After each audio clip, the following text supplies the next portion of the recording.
సూర్యాపేట జిల్లా కోదాడ పట్టణంలోని కొమరబండలో దారుణం చోటు చేసుకుంది.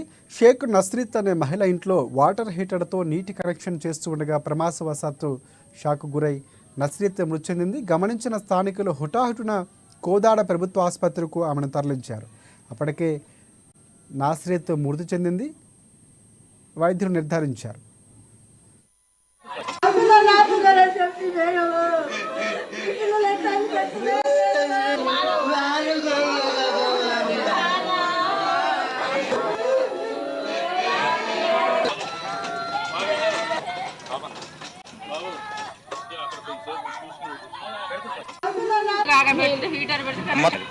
కరెంట్ హీటర్ పెడితే కరెంట్ షాక్ తగిలి చచ్చిపోయింది. ఎన్ని గంటలకమ్మా?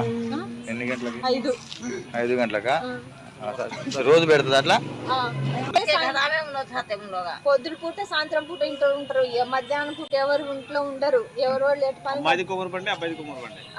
మేము తోటి కోడలమే.